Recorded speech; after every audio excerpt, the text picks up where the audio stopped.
Hello, hello. Here we are again, coming to you from Broadcast Team Alpha on 44 different platforms around the world. And we're going to have some fun tonight because we got a phenomenal guest that has been having some interesting journeys, and he's going to be with us to talk about it because we have Brad Olsen here returning to Broadcast Team Alpha. And, Broadcast Team Alpha is the show for the thinking American and thinking global citizen that is not afraid to step out of the box and find out what is out there. Why are they covering up for us? What are we not supposed to know? Because we find a lot of it. And yes, I'm one of the hosts. My name is Agi, and my co-host Nori, she cannot be here tonight. She is on a hospice call. You know, she's a nurse, and she's on a hospice call with someone that is just about to go home, and there's some fear involved there, so Nori's soft voice is very much needed. So we will, if she at the tail end of the show, if she makes it in, we will sure welcome her. Otherwise, she is doing what she needs to do. And we are also transmitting on the Conscious Awakening Network.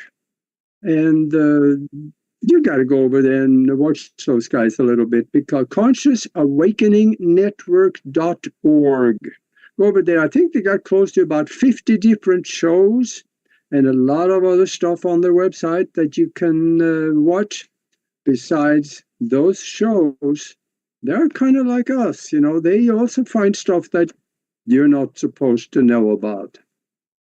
And if you're watching us on YouTube right now, that's the best place to do it, because we normally would be watching the chat room. And of course, Nori might be busy, but Mac, back in the control room, he is going to help us out in the chat room. So we will maybe able to comment a little bit for you.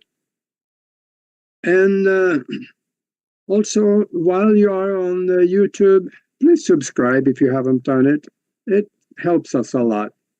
And if you like what you hear, you can also become a member, because we have a bunch of videos that the general public do not get to see. And that's in the member section. So I want to say something about Brad. He's been there about 2 or 3 or 4 or 5 times before. So yeah, he's an author, he's a lecturer, and he is a speaker on conferences just about everywhere. I think he said he was on Coast to Coast last night, and he's going a lot of other places to speak of his travels. And he is one of 3 people I know that has been to Antarctica, and that's a feather in your hat, man. So anyway, welcome to the show, Brad. Hey there, Aggie. Thanks for having me on. It's always a pleasure to speak with you. Oh, yeah, this is going to be fun. Oh, man, those travels that you have done lately, I said earlier that next time you go somewhere, just make a little room in one of your suitcases. I want to go with you. I better have a big suitcase then, because we'll have to smuggle you on through baggage. Yeah. I'll tell you, we really want to hear about those travels, because we talked a little bit before, and there's some really interesting stuff. Where did you go? Where did you go? Well, I was on Coast to Coast a couple nights ago. It wasn't last night, but I came back from Laos not even a week ago, and I was there as a travel writer for the ASEAN Tourism Forum. But my assignment was with the World Explorer magazine. That's a magazine published by David Hatcher Childress, one of the stars of Ancient Aliens. Yeah, we've been friends for a long time. He's right out there in Arizona too, which I'll be in 5 weeks for the Sedona Ascension Retreat up in Sedona. And we'll go see David too, and we'll get this my article published about the Plain of Jars, which is a megalithic site in northern part of Laos. Laos is a landlocked country in Southeast Asia. It was part of French Indochina. And during the Indochina Wars, that's what they call the independence movement from France in the 1950s. And then when the US got involved in the 1960s and 1970s, we know it as the Vietnam War. They call it the Second Indochina War. And the Ho Chi Minh Trail, which supplied arms to the Viet Cong in South Vietnam, went right through the plateau where the Plain of Jars are. So it was a target for our airline pilots to try to bomb the Ho Chi Minh Trail and stop that production line, which they were never able to do. It's part of the reasons why America lost the Vietnam War, because they could not stop personnel and materiel from flowing down from northern Vietnam into the battle zone region. But the war in Laos was called the Secret War in Laos. It was a non-declared war. It was completely illegal.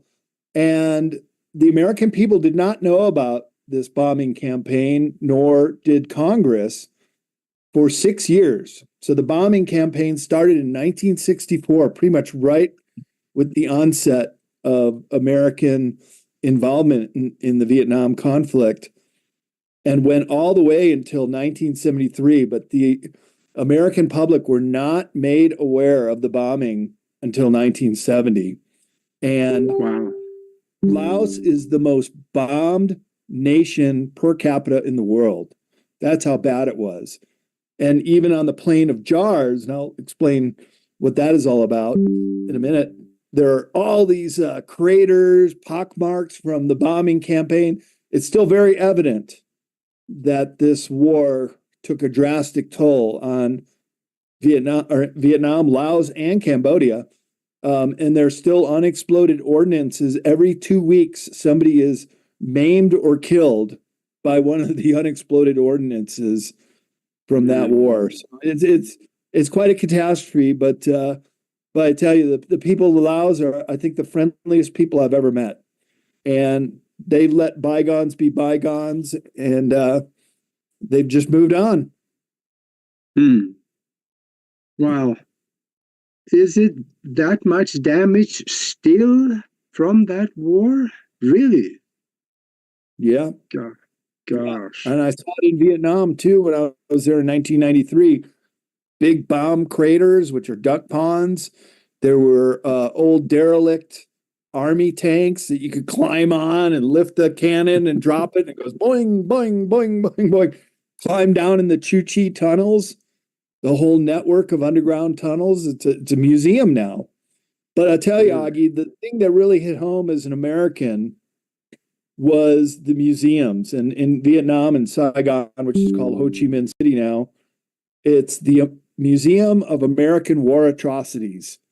And in Laos, in the World Heritage City site called Luang Prabang, they have the UXO Museum. That stands for Unexploded Ordnances. And it too shows the atrocities of war. I got to tell you, as an American, boy, it just really pulled at my heartstrings. And the worst part of it is the U.S. government has done very little to help with the cleanup of all these unexploded ordinances and to help out the people who are still named. And there's also the new generations that were poisoned. So children that are just being still born today, second and third generation, because of all the napalm and the Agent Orange and the defoliants, herbicides that were dropped. I mean, there's whole areas of Laos that are they're desert because of all this. And the U.S. has just done very little to help these people out. And that just really also. And that goes into the area where you have those artifacts that you were looking into. So that's how the tie-in to the Plain of Jars. So this high plateau in northern Laos has been a crossroads for centuries. And it's always been a major trade route for salt that came from the Gulf of Tonkin and other trade wares that were going back and forth over this high plateau. And that's why the people became wealthy. And during the Iron Age in Laos, which is 500 BC to 500 AD, for 1,000 years, they manufactured these megalithic jars weighing several tons, and some of them 3 meters tall, way taller than me, and big enough to jump in. So it was a big mystery what these jars were used for. The legend was that they were drinking cups for giants, and geez, could have been if you're big enough. And inside, you can see the chisel marks. So certainly, they were created during this Iron Age. You needed a stronger metal than the sandstone, or even some of them made out of granite, really hard stone. And today, there are 1,325 intact jars remaining. But back in the day, there were many thousand. Several were lost by Chinese raids coming down to just plunder and treasure seekers. Some of them were filled with grave items, and I'll explain what the best theory why they were built. But many also of the jars were destroyed during the Second Indochina War, during the Vietnam War, the secret war on Laos, when they were bombing this area to try to take out the Ho Chi Minh Trail, and a couple direct hits just obliterated the jars or broke them in pieces and scattered them around. There are even bodies there from the Indochina Wars of soldiers who were just were killed in action. And during the French conflict in the 1950s, there was actual hand-to-hand combat on the Plain of Jars, and there are still trenches that are evident on the plain where the warfare took place, as well as bullet holes and shrapnel in some of the jars. Now, were they made of granite, all of them, or were they also metal? There's no metal involved. The only metal was used to chip them out and carve them and put a rim on some of them. And one of them at Site 1 had a petroglyph of a man with his arms over his head. But that's the only indication of any kind of figure. Yeah. But it wasn't just the one.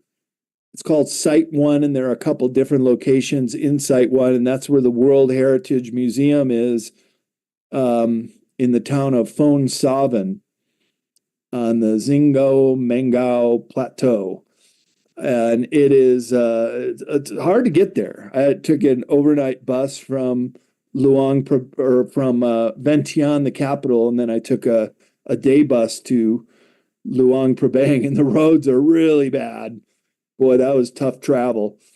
But it was worth it because this is really the premier megalithic site in the country of Laos. And World Explorer magazine really wanted me to write an article about it. It hasn't been featured in that magazine before. But these jars, so in the museum, and half the museum is devoted to this secret war in Laos, the two Indochina wars. The other half is devoted to the archaeological evidence about what they were created for. And there was a French archaeologist in the area during the French colonial days named Colani, and she excavated all around and found near the jars, all around it were these burials with neatly stacked bones or bones in an urn that could have only been placed in there when the body had completely decomposed. So she proposed that it was called that the jars were used as a second burial process. So a fully intact, recently deceased body would be placed in the jar and it would just decompose. It would just break down. Animals would get to it and the elements. And it would then after it turned to bones, be taken out and then buried around the jar. So each jar was like a family funeral plot. And Oh, yeah, and so then subsequent burials would accompany the site.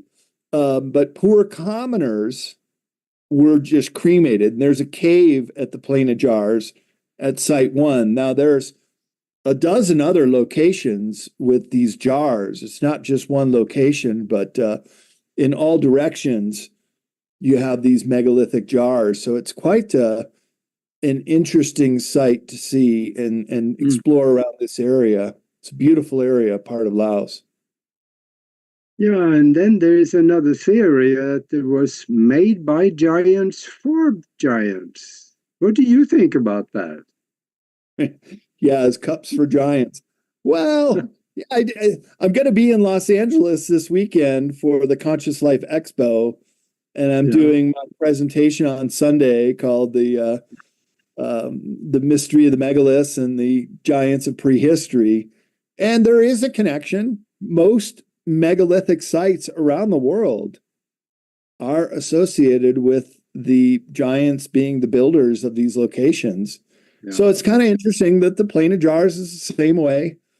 It even tells the story in the museum, as well as being a haunted site. A lot of locals to this day try to avoid going there. They think it's the ancestral burial grounds, and it pretty much is. So basically, what the Plain of Jars is a big necropolis with hundreds and hundreds of people buried there around the jars and some of the cremations, and they were buried with funerary objects, beads and ironwares and pottery. So anytime you have burials with items, it shows that it's a very sophisticated culture. Yeah. Yeah. To believe in the afterlife and leaving items with the dead, similar to the way the Egyptians did it. Yep.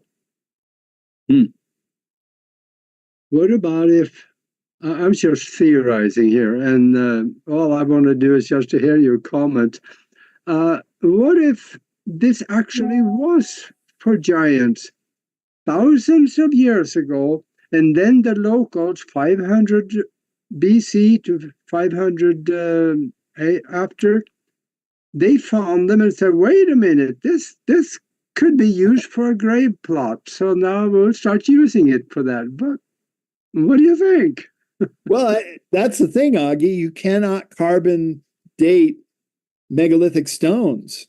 You can only determine the age based on the way that they were carved. And I saw the chip marks inside some of the jars, especially the ones that had been blown apart, and you could see the bottom of them. And but you can't carbon date. So you're right. They could have been older. They could have been used for different causes. And this is also a common characteristic in megalithic sites that subsequent generations, different cultures even, would use the foundation, for example, in the Peruvian city of Ollantaytambo, which Brian Forrester, the archaeologist who we were there with on a tour 5 years ago before I went down to Antarctica, he said that Ollantaytambo is the oldest continuously inhabited site in the world. Really? So, yeah, and you can see the old giant, really well-built megalithic foundations, and then Incan, less than perfect creations on top, and then even the Spanish, even less perfect constructions on top of that. So it's almost like the whole art of building in megalithic stone degraded or devolved over time, and the best examples are the oldest examples. Yeah, these jars then is just as mystical as the perfectly round stones down in Costa Rica. Yeah, yep, that's a big mystery too. Yeah, nobody really knows. There's just theory about where do they come from, who did it, and I guess maybe we'll never know. Or maybe we will someday. Yeah, maybe we'll. Some alien Yeah, group will come down and say, "Hey, those were ours. That was a ball bearing for our mothership." yeah, yeah. And now these jars, how many did you say there were of those? They are a bunch. So yeah, so remaining there are 1,325, but back in the day there were many thousands. But like I said, many were destroyed during the Indochina Wars and these Chinese raids that had happened centuries ago, just looking for treasure and breaking them apart to see if there was anything they could find. And only recently in 2019 did the whole site be recognized by UNESCO as a World Heritage Site. So now, of course, they're offered protection. But the other problem was the encroaching development from the town of Fonsaven, because the original town of Ungsing Mung On, I'm not pronouncing that right, but it's also the name of the plateau where it's at. That town was completely obliterated. That was the capital of the province during the bombing campaign in the secret war in Laos. So they had to move the capital to Phone Savan, where my bus dropped me off. And it was just a few kilometers away from the Plain of Jars. And UNESCO built a really nice museum there, information center, and then you can just walk to the site and spend all day there. I was there during Chinese New Year's, and so it was pretty crowded at times. But people would come and go, and I walked a little bit further outside the site and found a couple other jar locations, not right there. So that's what's so amazing about it is they're just all over the place. Mhm. Over 1,000 of these megalithic jars in this one location. Now I'm wondering though, if you let's say some of them are 3 meters tall. The biggest one. Yeah, or let's say two. Let's say 2 meters tall, and Bucks then are they are 2 meters. much, yeah, wider than that. About two How? meters in circumference as well. Yeah. Okay. What then? Were they hollowed out stones, or were they formed? Do you think? If they had to hollow out the stone, that had to be a pretty doggone big stone to start with. How did they move stuff like that? They must have done what they did in maybe other places where we have these big stones. And that's exactly the big mystery of the Plain of Jars is how they moved many ton stones from the quarries, which they have identified where the stones were taken from, but how they moved them through dense jungle foliage, up and through valleys and over rivers and creeks, and then to these sites where they were left. It's anyone's guess, and the museum even said so. Nobody knows how they were moved because they're so big and so heavy, and whether they were carved on site at the quarry or carved once they got to the Plain of Jars.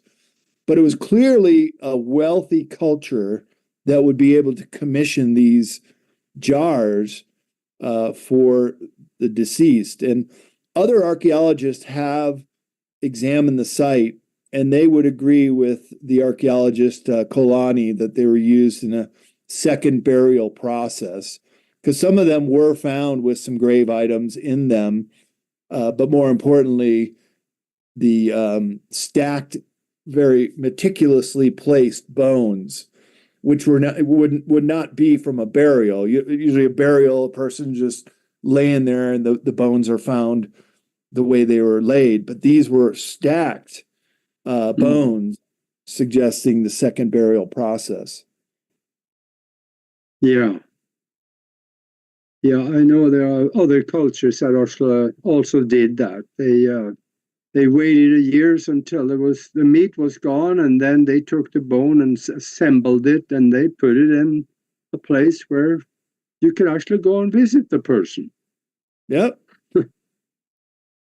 That, What a way that's to, why it's the best estimate is that the Plain of Jars was a giant necropolis to the wealthy, influential people in the community, because the commoners were just cremated, and they found the remains of the cremations and in the cave there. And it's a real beautiful area, I got to say, including there are hot springs near there, and a giant Buddhist monastery with a big golden Buddha that you can see from the Plain of Jars. And as I was exploring around and traveling through the town of Fonsalben, I'd always look back and there's the Buddha head. It's like positioned up on this high plateau that it was looking out over everywhere. And like, all right, Lord Buddha, keep an eye on my journey. Yeah, that area is so full of treasures, and even a little further, I guess, into Göbekli Tepe, they have. I don't know if they have any of these jars there, but man, some of the buildings that we've seen, they couldn't be built today. No.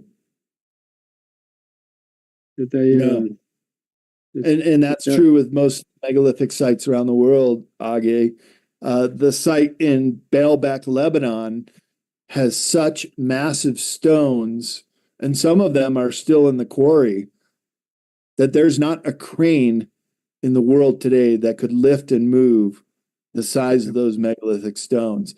So I'd say clearly we're dealing with kind of with a ancient science that has been lost.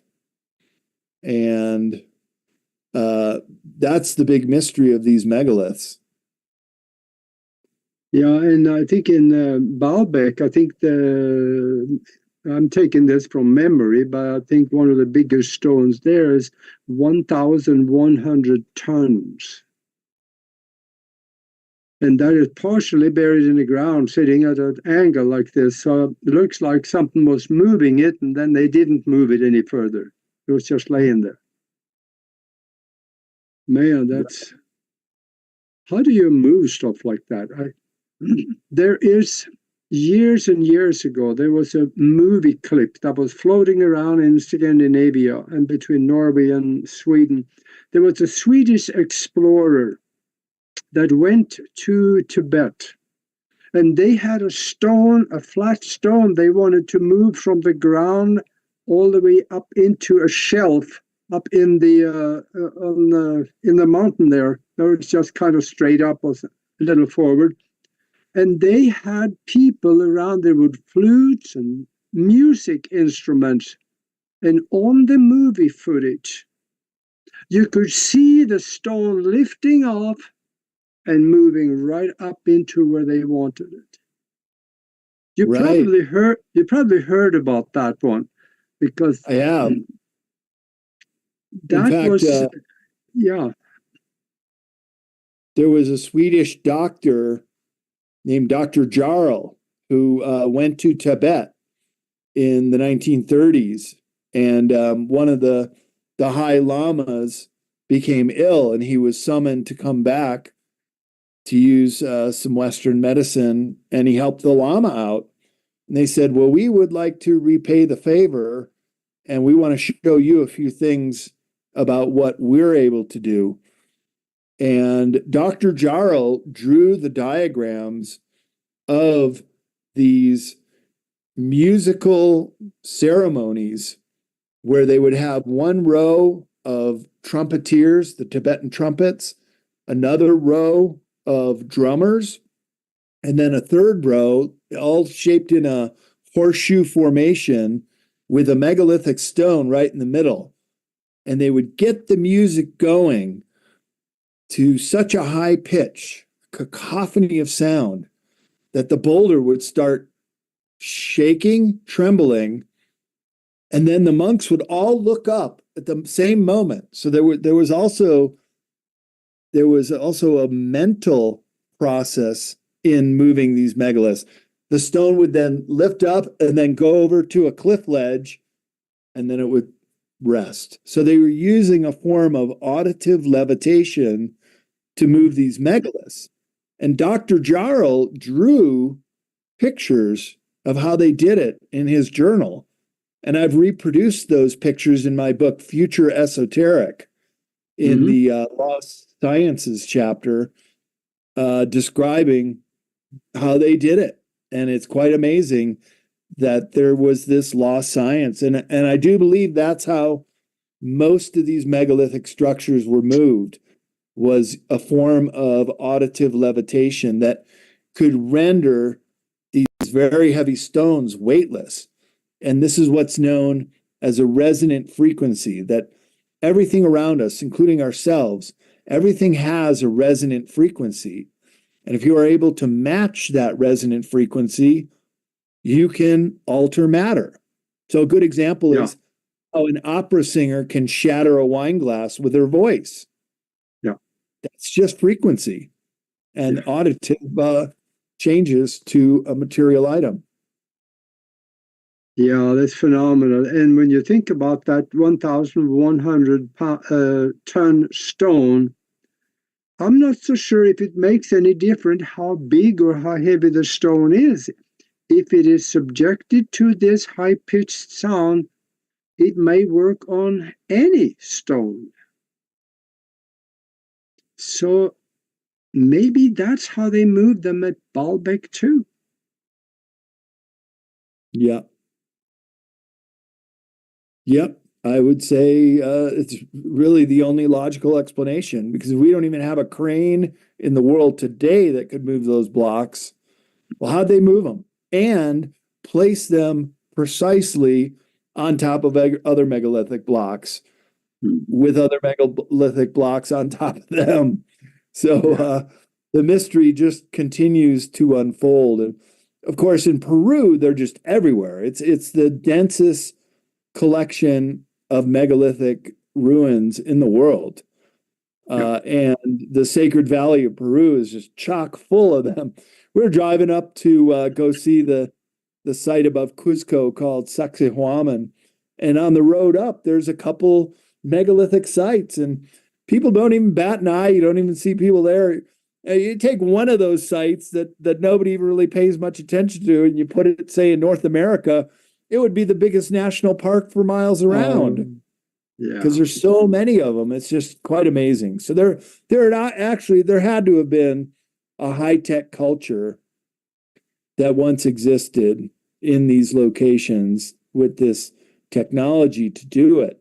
And I would say that it was a world culture, and they were sharing their information and their knowledge, because so many of these megaliths, as well as some of the giants, are very similar in different locations. And by giants, I mean these elongated skulls that have been found around the world. And incidentally, many of them were buried at, around, or near the megalithic sites. So it kind of shows that they were the ones that constructed them. Could very well be, and maybe even bigger ones too. And what do you think? There's another school of thought on the stone walls in South America and Central America, when they're really oddball shapes to some of these stones, but they fit together perfect. Oh yeah. What if they had a way to make the stones soft by sound so that they can fit them together closer? Because you couldn't even put a hair or a credit card between those stones. Still to this day, we tried. And I was on this trip 5 years ago with Nassim Haramein, and he is this physicist who's making really great strides in the new physics science. And he was explaining how they were doing experiments in a laboratory using a process called cold plasma. And they were able to, as you described, soften the stone, not melt it, not liquefy it, but just soften it enough.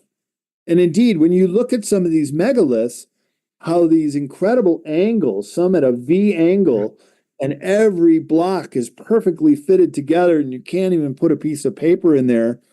And they also have these knobs that come out at the bottom. So it's like the stone was softening, and a couple locations popped out these knobs as they were drying, and this is how the megaliths were formed, using another kind of lost science to create these megaliths.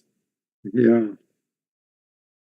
And then I also I think I even read that in your book, probably where it said that some of the elders of the Mayans, they said that the Mayan pyramids, they were already there when the Mayans came. So there was a previous civilization that built some of those pyramids.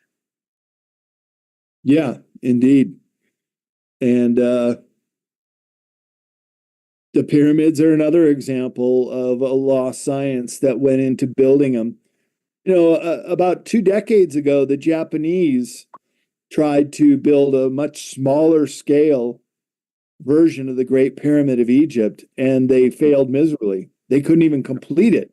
And that's using modern cranes and building techniques and stone cutting tools. And they couldn't even complete it. It was so hard. So it just goes to show that the more you look into these megalithic sites and the science and technology that went into building them, the more of a mystery they really become.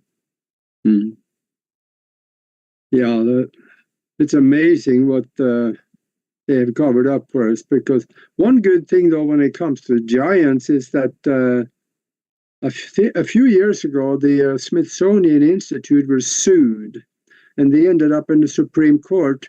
And the suit was all about that they have hidden away giant skeletons and destroyed giant skeletons.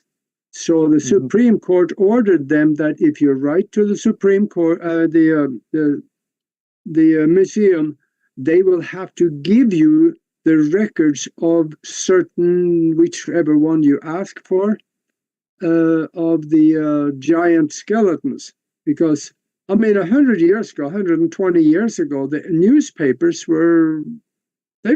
had articles about giant 10-foot, 12-foot tall giants that were found. But Smithsonian came and took them to take care, make sure that they are safe. Sure.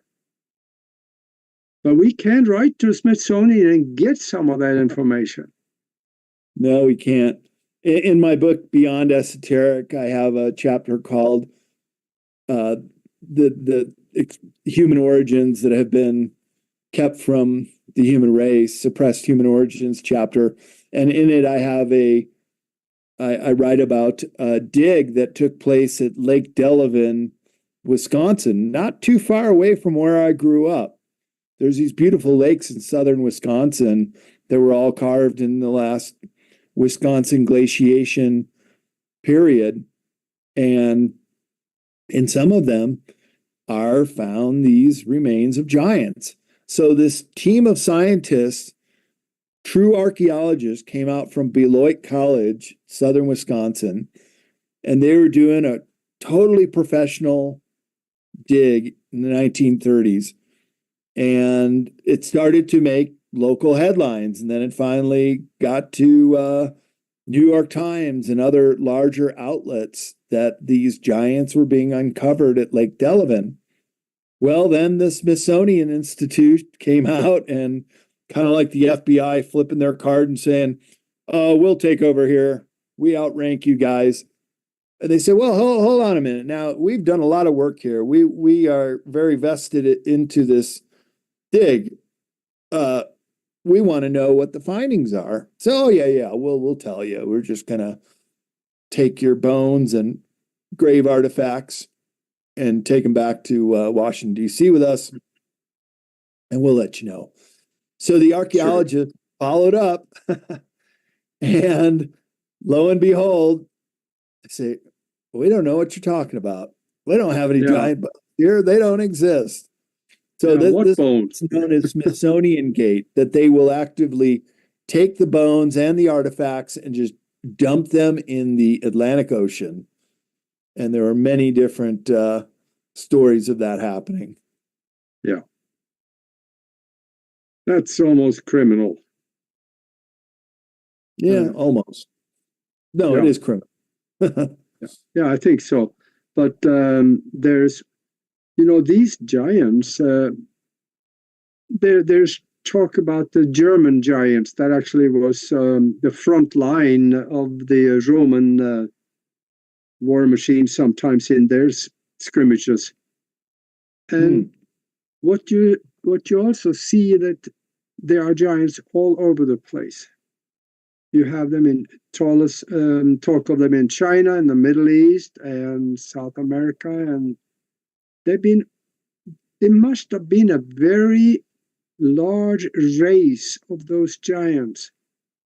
I read from somebody that there was, I think it was down in the very southern tip of South America. He said that these giants were the ones that were there. They were very friendly, and they were not as warlike and aggressive as us white guys when we came down there. So they did away with them. They did away with the giants because giants didn't really know how to defend themselves. Right. And especially in the age of gunpowder and bullets and artillery, well, a bigger target gets taken down a lot easier. And then we have the Egyptian artifacts that I know have been found in Illinois and also up in Nevada and other places, probably. Well, the Grand Canyon. Yeah. The very famous Kincaid expedition, which was on the front page of the Arizona Gazette in 1909, finding these caves all through this one area on the Crystal Creek section where it meets the Grand Canyon, Colorado River. And the Kincaid expedition was the second expedition after John Wesley Powell was the first expedition to go through the Colorado River the whole way. And he must have seen the entrance to the cave and tipped off Kincaid, who then probably built a ladder to get up to the cave.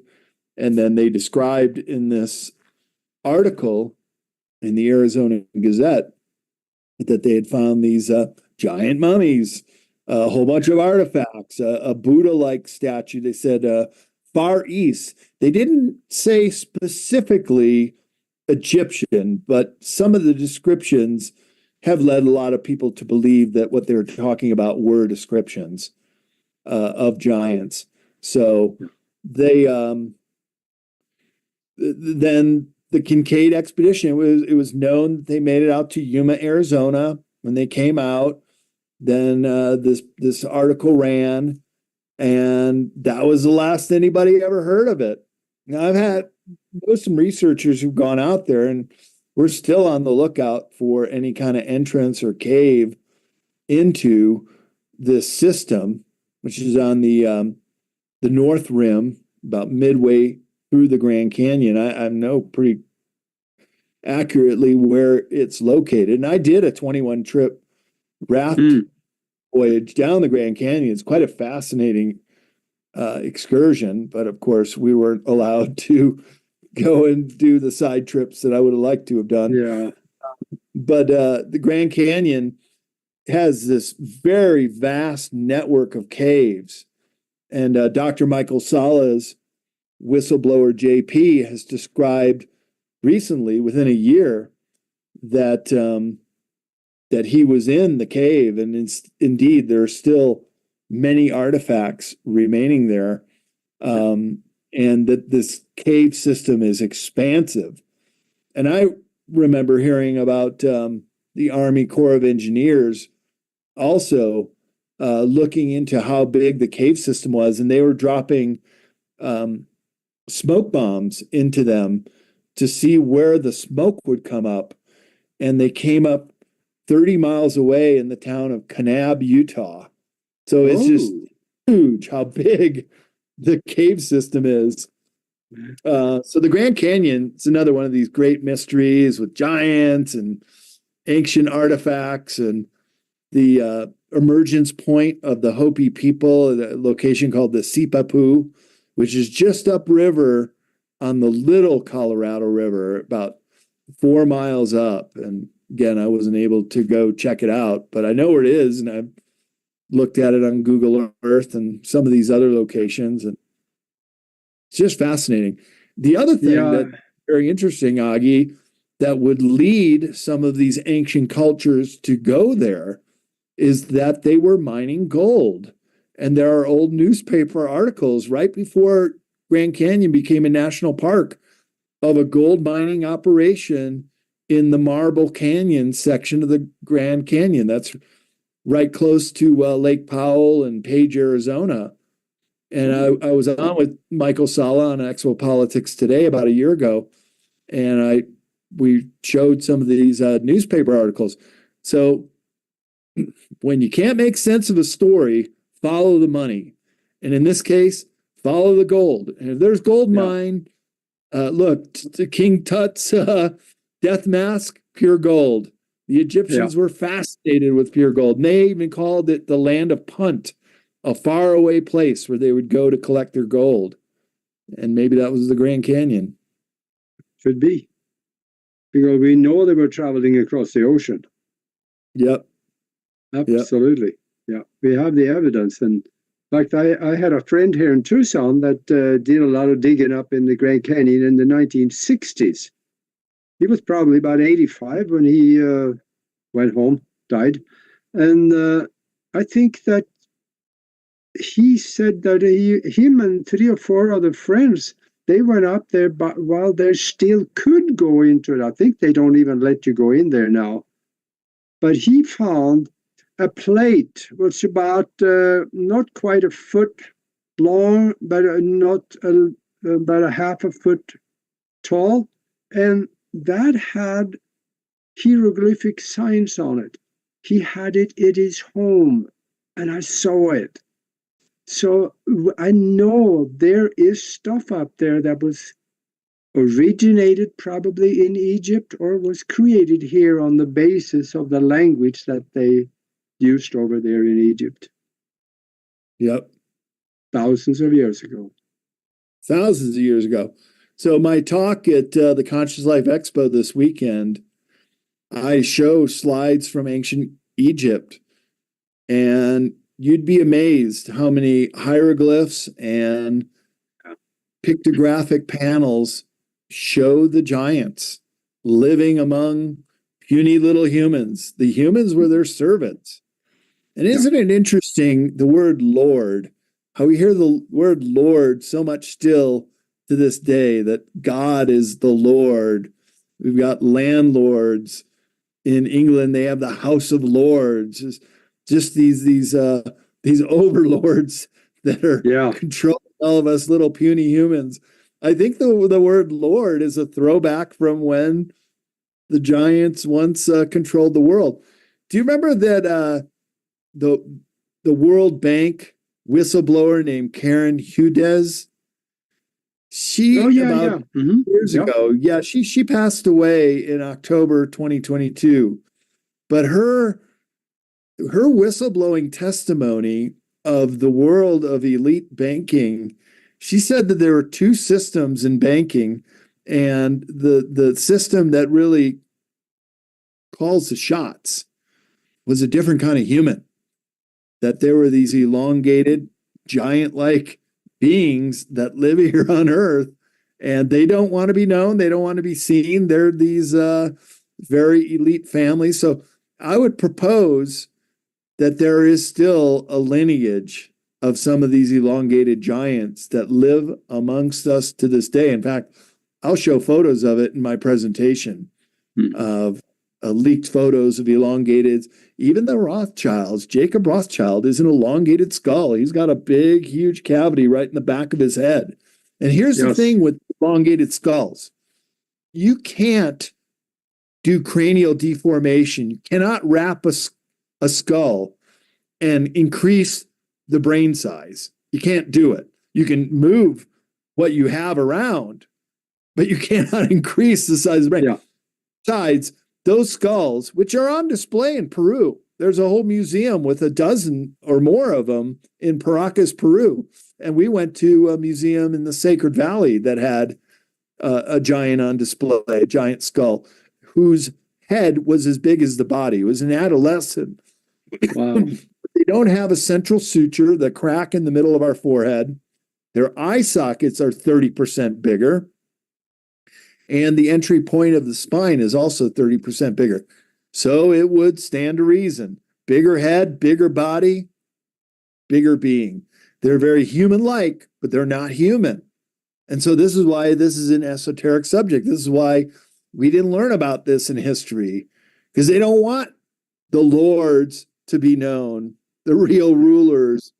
But it's written about in the Bible, the Anunnaki and the Nephilim, that mated with earth women and had these hybridized offspring, which I think are these offspring of the giants.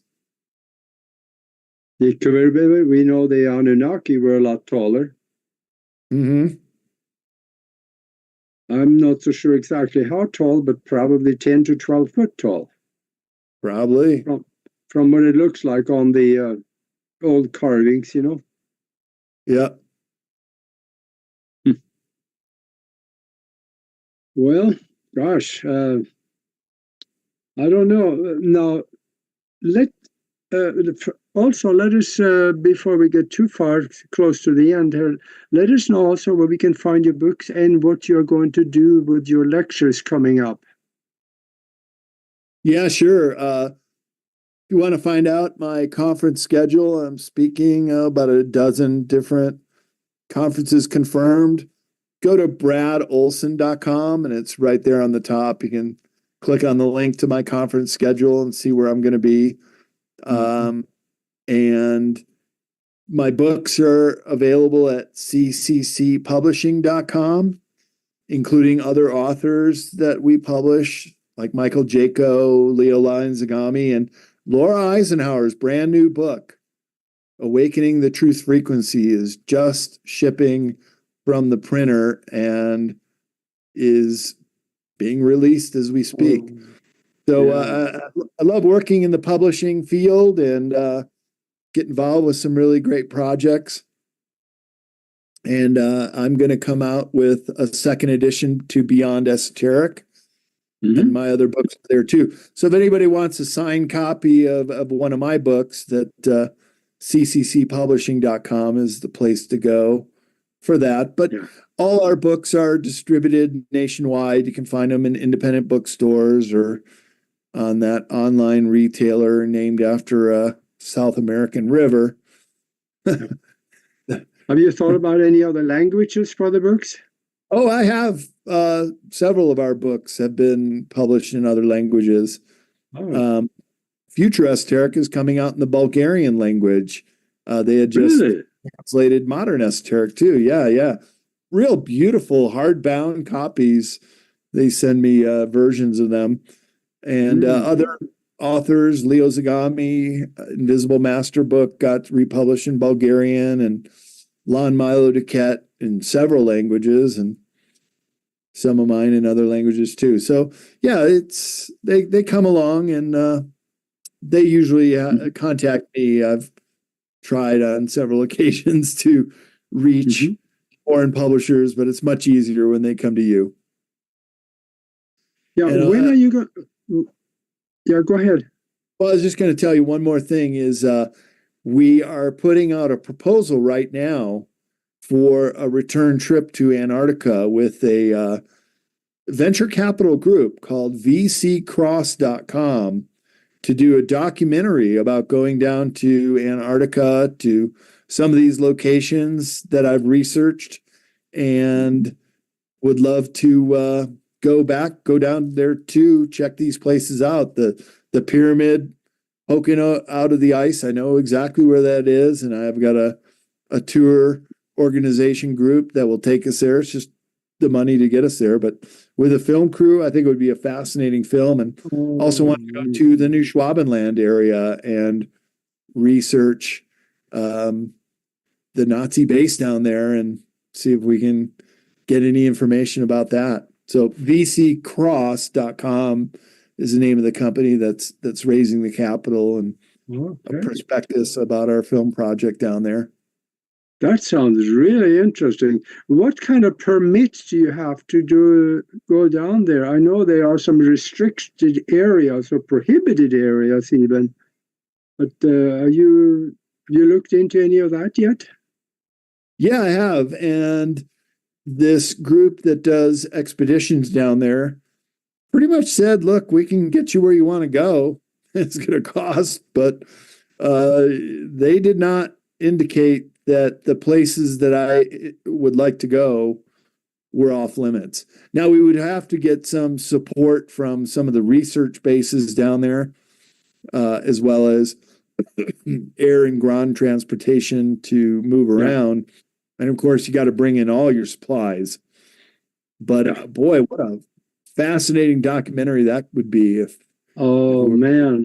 or a TV series. Yeah. How many people are you thinking of taking on that one? It remains to be seen, but probably a dozen, maybe eight, 8 or 9 or 10. I'm thinking. We'll have to price all that out once we know we have the financing to do it. Oh, that sounds interesting. Man. Yeah. And now, when are you going to be in Sedona? That's kind of up Yeah, the road so from me. that's coming up in 5 weeks. Augie, you should come on up. For Suzanne Ross is the producer of the Sedona Ascension Retreat Conference, and she and I have a film project that we're putting together called Operation New Earth, ONE, and I'm talking about the dozen sites around the world that correspond with the chakras in the body. So we're going to do a presentation on that TV show Wow. Wow. conference. Well, that sounds interesting too. The New Earth, yeah, there's a lot of talk about that these days, and we're going to have one. We don't we exactly, we don't know what it's going to look like yet, maybe, but it is coming because you can see the raising of consciousness in every corner of the world, and people are waking up.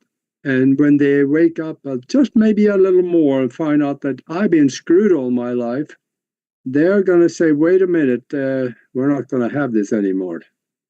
It's coming. So, I don't know. It sure is. And then in July, I'm going to be speaking at the big MUFON Symposium in Dallas, Texas, Fort Worth. And I'll be presenting my Hidden Anomalies of Antarctica presentation. They want me to do that, which I was down there exactly 5 years ago on a sailboat to the Palmer Peninsula. So that'll be a huge audience. I think 1,000 people will be at that one.